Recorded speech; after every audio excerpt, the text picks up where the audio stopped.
We now move to William Walker Atkinson's The Arcane Teaching, Part 6. Part 6 is called Occult Forces. Occult Forces. It contains 3 lessons. Lessons 16, 17, and 18. Lesson 16 is called Psychic Phenomena. Lesson 17 is called Mentalism. And Lesson 18 is called Invocation and Evocation.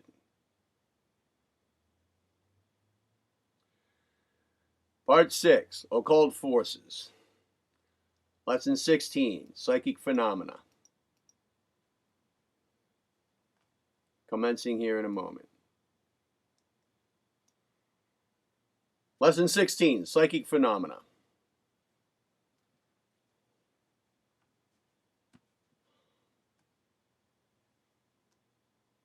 For the sake of convenience in considering the various phases of the phenomena of the occult forces operative in the cosmos, we have divided the same into 3 general classes as follows. 1.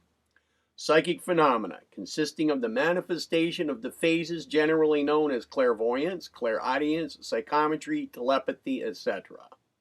The distinguishing feature of which is the knowing of events other than through the ordinary senses. 2. Mentalism, consisting of the manifestations of mental influence, mind power, thought force, mental magic, etc. The distinguishing feature of which is the exerting of the influence of one mind over other minds. And 3. Invocation and evocation, consisting of the calling upon supernatural beings, or the calling forth of disembodied entities, elementals, vitalized thought entities, etc. from the astral plane. These manifestations and the force which produces them have been called occult because of the fact that they belong to the less understood phases of natural forces and phenomena. The word occult means secret or hidden from the eye or understanding, not seen or understood, mysterious, invisible, unknown, undetected, etc. To many persons, occultism is considered to be concerned with supernatural forces, things, and manifestations. This is erroneous, for there is nothing supernatural, nothing outside of or over nature, of which we can ever have any knowledge. Everything in the cosmos is natural and under natural laws.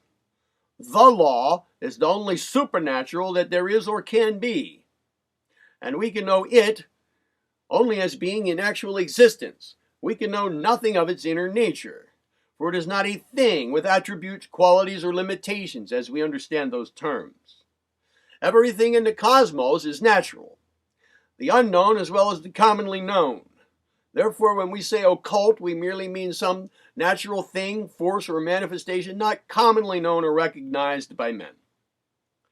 When a thing, force, or manifestation becomes commonly known, it ceases to be regarded as occult. Electricity was once regarded as an occult force, but today it is commonly known and employed, although its real nature is still a mystery. To the trained and advanced occultist, the so-called occult forces are just as familiar and natural as are the manifestations of force common to the knowledge of the race. The occult forces are simply finer forces of nature, which are not recognized, known, or understood by the average person of the race today. We wish this to be thoroughly understood. There are no supernatural forces, things, or manifestations. All are natural and under natural laws.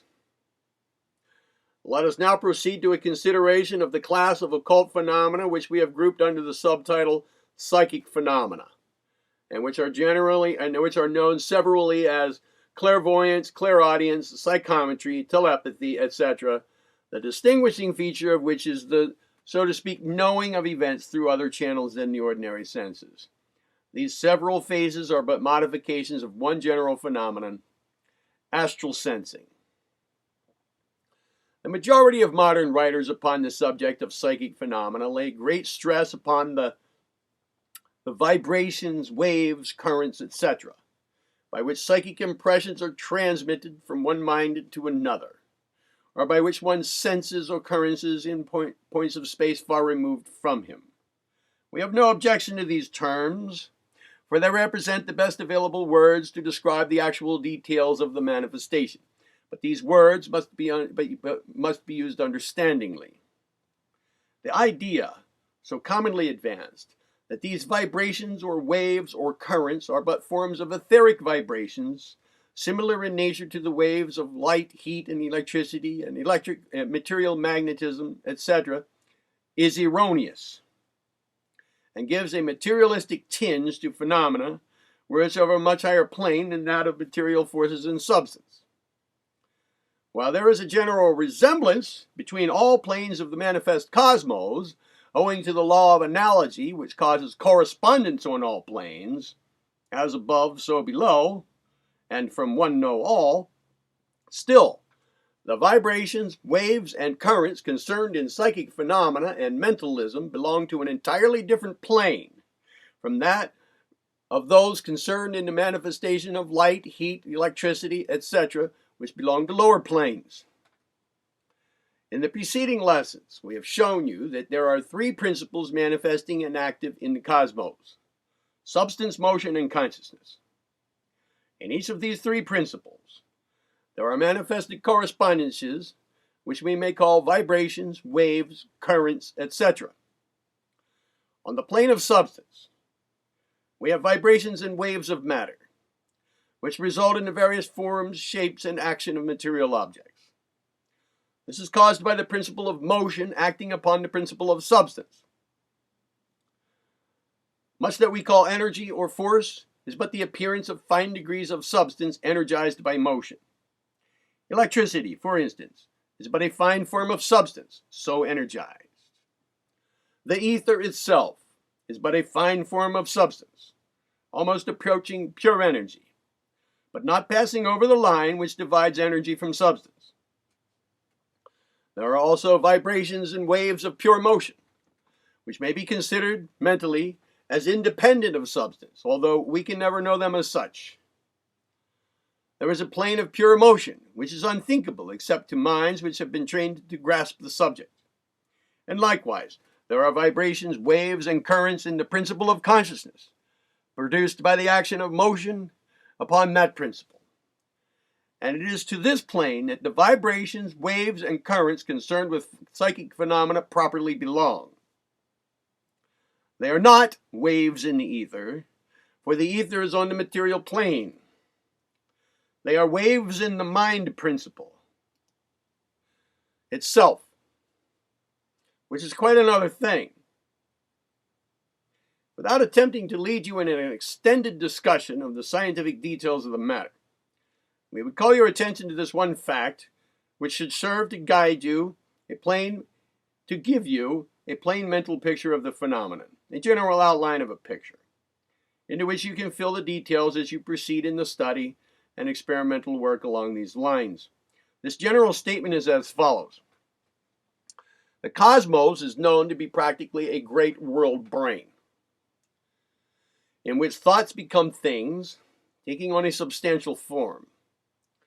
Without a cosmos mental in nature, consisting in fact of but one universal mind, in which all particular things are but centers of consciousness, can you not see that there must be a circulation of consciousness, or currents of thought, just as there is a circulation of water in and by the currents of the ocean, or as there is a circulation of air by reason of the currents therein, or as there is a circulation of electricity, light, and all other forms of what we call energy. Consciousness is a principle, just as is substance or motion. And what is true of one principle is true of the other two, according to the law of analogy. Therefore, there are vibrations, waves, and currents of consciousness, just as truly as there are corresponding manifestations on the material plane. And you may use these terms very properly, always avoiding the mistake of confusing them with the material correspondences. In clairvoyance, clairaudience, psychometry, and telepathy, we have several forms of manifestation of the existence of these mental waves and currents. For so we shall call them, to avoid the necessity of longer terms. But how does the mind of the person receive and register the impressions received through these mental currents? It is known to be a fact that no mind can receive impressions without the agency and medium of some form of material organ, though that material organ may be extremely subtle and fine. And this rule holds true in the case of the phenomena which we are now considering. And such organs do exist, and are called the organs of astral sense. In the lessons treating of the astral plane, you have already been informed of the existence of the astral body, the subtle counterpart of the physical body. This astral body is endowed with counterparts of the physical senses, which it may use in sensing the objects and impressions of the astral plane. In this way, astral sensing becomes possible. The average person has not used these astral senses sufficiently well to develop them for active use. But this development is possible to those who have sufficient interest and patience to undertake the task. But here and there are found persons whose astral senses manifest their existence in a degree not known to the average man or the average person.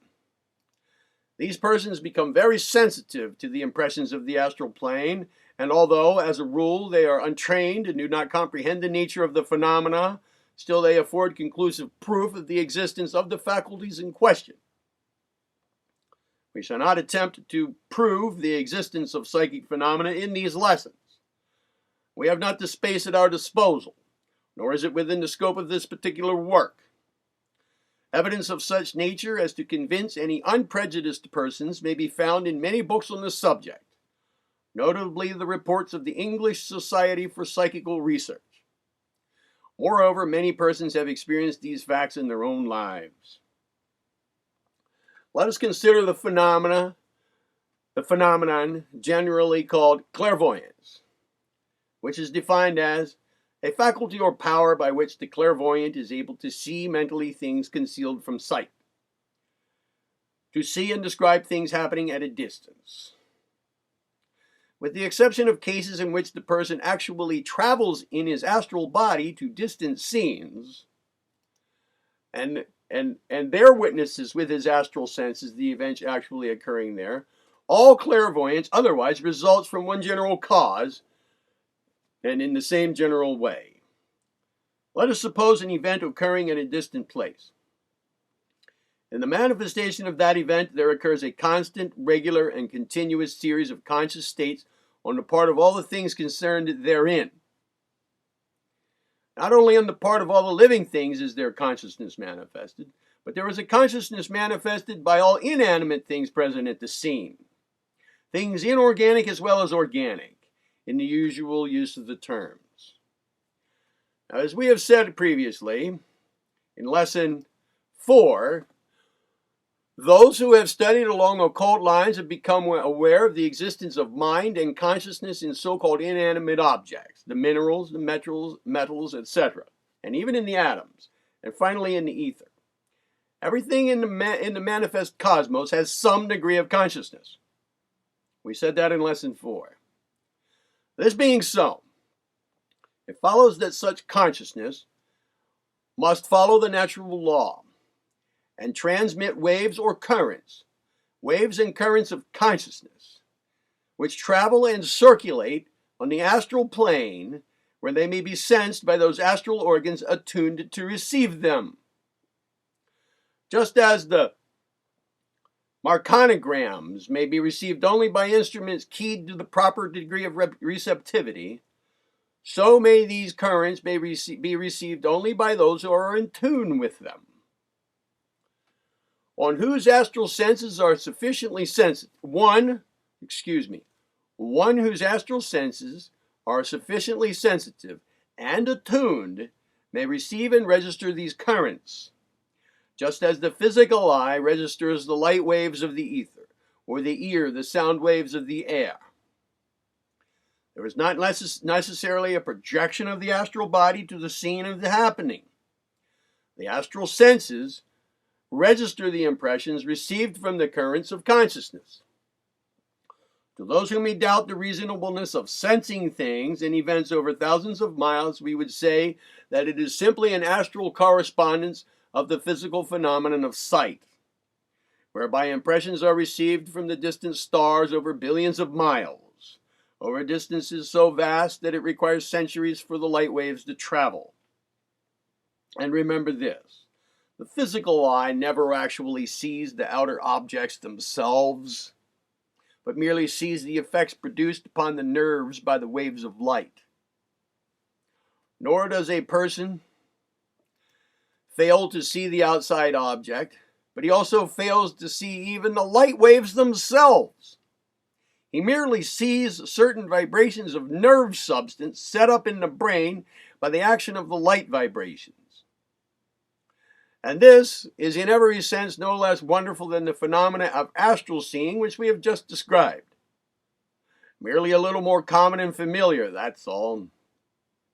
If we had a full and common development of the astral senses as we have of the physical, we would consider it no more remarkable to see events occurring in India than to witness the changes on the planet Mars.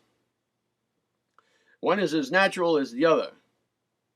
Clairaudience is but another phase of astral sensing, by which the astral senses receive the impressions of sounds instead of sights. The principle involved is the same. So far we have spoken only of clairvoyance in its phase of sensing distant objects. There are other phases, to the consideration of which we shall now pass. But before leaving this phase, we wish to put ourselves squarely on record regarding the nature of the majority of cases of genuine clairvoyance. In spite of the opinions of many able authorities, we believe that the manifestation of the above form of distant clairvoyance is very rare and uncommon. We believe that but few persons ever experience it, even spontaneously. We believe that the majority of recorded cases of distant clairvoyance are instances either of telepathy of a higher order or else of actual astral projection, which we believe to be far more common than is usually believed. We believe that a greater number of cases of clairvoyance are due to the unconscious projection of the astral body to the distant scene. If even but for a moment, for time is practically annihilated in astral projection. Clairvoyance of past events is explained by the Arcane teaching as resulting from the fact that in the cosmic brain, events leave their records and impressions, just as the events of the experience of a man leaves records and impressions in his brain. These recorded impressions constitute subconscious memory, in the case of both the man's brain and the cosmic brain. From one know all, as below, so above. On the astral plane, there are preserved the records of the cosmos. The cosmic subconscious memory, in fact. Everything, action, thought, deed, or activity of any kind, degree, or description that has been manifested since the dawn of the cosmic day is there recorded in the great unforgetting subconscious memory of the cosmos. All occultists know this and have called this subconscious memory record by different names. Some minds, particularly attuned, occasionally enter into conscious relationship with this cosmic subconscious memory and are able to record, generally more or less imperfectly, what they sense there. This may be done either through psychic sensing of mental currents arising from the states of subconscious memory, or else by actual contact with them in the astral body. But the phenomena is far less common than is generally supposed, and many cases are explainable upon the hypothesis of telepathy. That is, the impressions are thought impressions, either emanating from the mind of some person now living in the physical, or else some persistent thought currents which have maintained their coherent properties over long periods of time. Clairvoyance of the future is a misnomer. It implies actual existence somewhere of a foreknowledge or foresight of the future, which does not exist. If such existed, then fate or predestination would be true. The cosmic mind does not know before the manifestation, for the knowing causes the manifestation.